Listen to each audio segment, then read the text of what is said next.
I don't have morning sickness, pero yung smelling, yung smell ko, tapos yung taste ng food, so wala talagang gano'n kumain.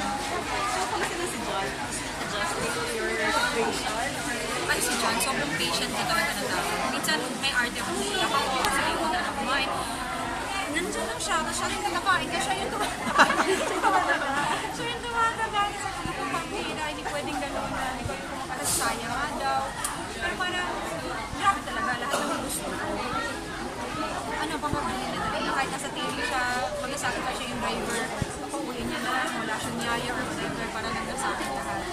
How is it supportive niyo sa pagbibigis mo? Sobra, ini-spoil na talaga ako. Grabe. Yung gusto ko ng ice cream, eh, pangin yung ice cream ko na for the day. Oh, sige, pili ka. Pili ka na ng isang box na ano doon, yung ice cream niya. Ganun siya, sobrang nasa-spoil na talaga. Sobra siya. Anong feeling mo? Are you excited to get pregnant? Yung ano na, yung mga anak, kabado?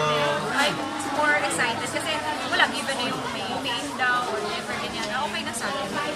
Basta sobrang... Pero normal delivery naman na. Wala pa naman gusto. Sa ngayon, sabi na, syempre, gusto namin normal. Gusto ko nga natural, ayaw ni John. Kasi nga daw, matakot ako or ayaw ko na next. Diba? Parang sabi, hindi mo normal ka na, normal na lang. Wala siyang anesthesia, parang Sakit. pero may anesthesia naman yung pagputol. Parang in-explain ko. Sabi gusto ko yun kasi may mom and my sisters yung ginawa. And grabe kasi dapat sa States ako, hindi natuloy kasi na-bedrest na naman ako noong December. Gala ng gala. Lakad, bawal pala yun. Usually pinaglihan. Iba-iba siya everyday. Iba-iba talaga. Wala talaga. Weird na. Sabi niya, well, ganun naman lang. Iba daw talaga yung pregnancy. Kasi I was waiting for something na isang food na ito lang lang. Talaga. Nakabili na ng mga gamit ng baby. Hindi kami, alam mo, sobrang, God is good lang. Kasi, hindi kami namimili. Dami na talaga ng bibigay. Parang excited. Sobrang talaga. Tatlo na strollers namin. Tapos, grabe talaga. Dami talaga ng bibigay. Kaya sabi ko, parang need to shop. News or from the Ninang, future Nina. Instagram, minsan, from Mother Claire, from Philips Avenue, gano'n. Binibigay lang talaga. Sobrang sabi ng grabe, may chicken baby.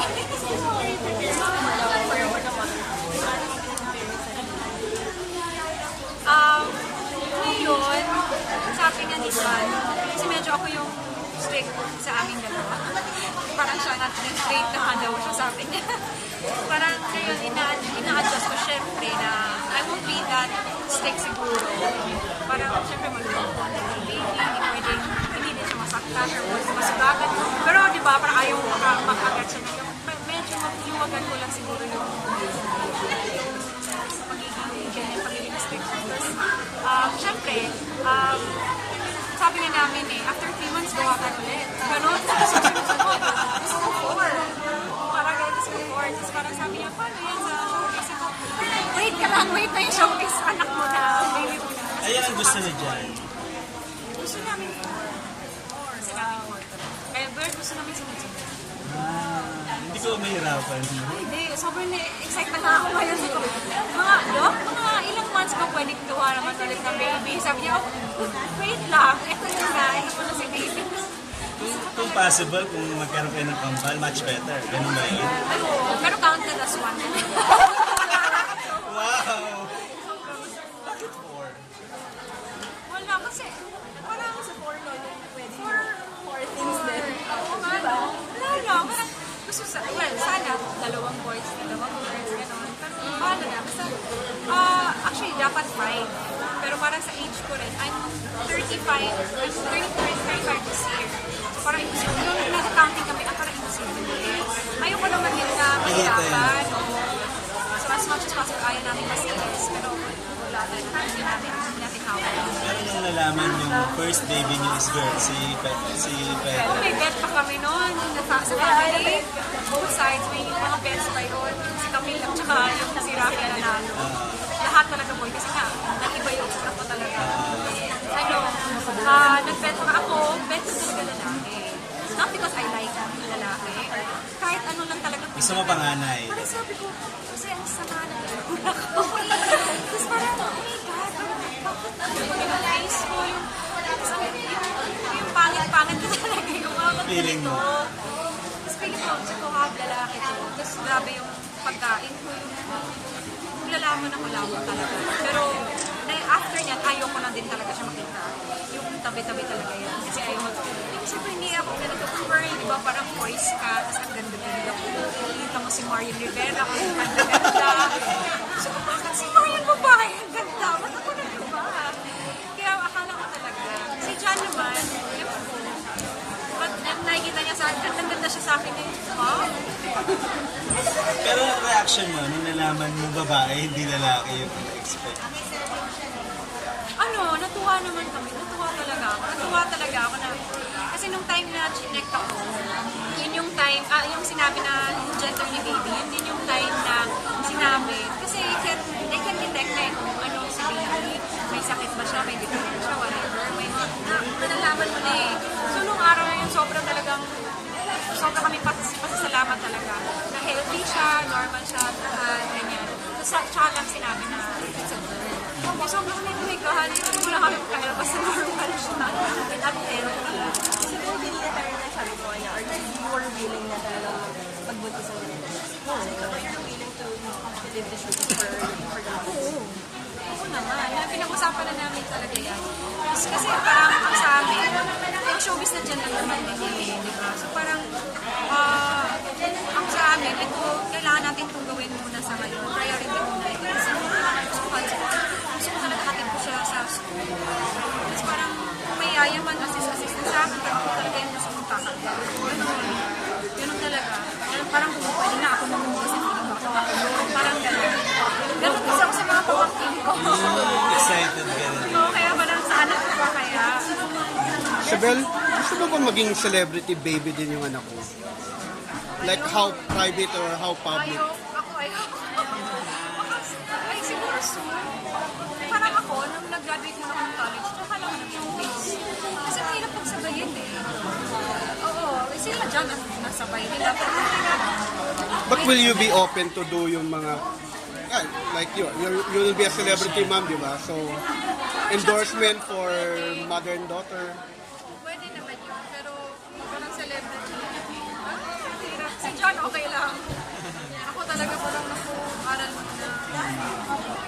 Ano masasabi ni nasabi ni Jen na excited ka na rin sumakay sa boat, sumakay sa Ako lang hindi nakasakay. Oh. Eh dahil bawal pa, how will you support Jen dito sa bago niyang business na Dynamite Aqua Sports? Always here sa place na to. Lahat ng mga order niya. Go pala para sa ano naman yan. Ito talaga gusto nila eh. Sundan niya ng si John. Ito talaga yung gusto nila yung water sports. Tapos, ito din nakikita namin sa balat eh. Wala pa. So, parang it will be, I think the first, meron din yata doon pero sa ibang side yan eh. So, it will be the first. And ito talaga yung gusto nila yung mga sports. May mga sports talaga. Hindi ako magaling. Mahilig ako. Kasi diba, takot ako takot ako so lagi may life jacket. Pero mahilig ako wakeboard, mga gano'n. Hindi ko naman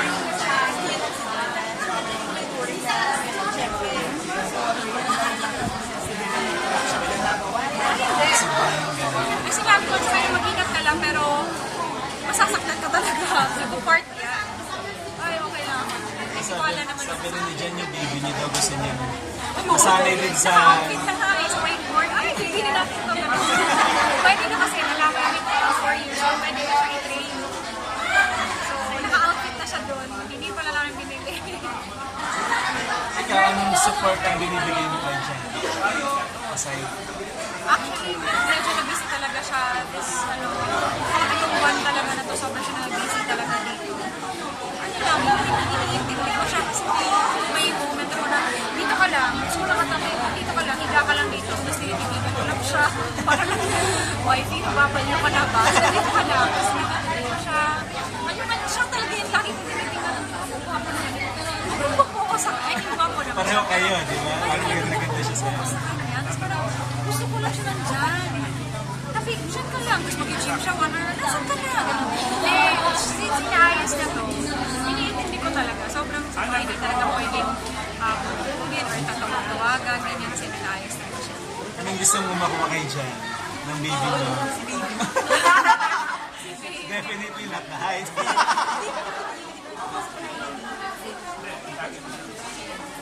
Wala. Ay, nag-aaway naman kami. Sabi namin, ay, hindi kamukha ka. Sabi siya, bigla, kamukha ko, ito kamukha ko. Sabi naman ni, hindi kamukha ko. Ano lang, sure lang kami, sabi na nung doctor. Sabi na mga sabi niya, ang tangos na ulo. Sabi niya siya. Kasi lagi siya makikinig, or minsan maside ko siya. Nakita niya. One time, basta nakakalak ko sana, pinapilog na ako sa akin, tapos nag-cover. Oh my God, nasa ako na. Ano yung gusto mo makuha kay Jan? Kahit ano, basta normal lang talaga. Yun talaga siya para basta healthy lang talaga. Kahit sino pa, kahit sino sa akin. May mga in mind na ba kayo na magiging ninong? Meron na. Nakasimula sa lahat.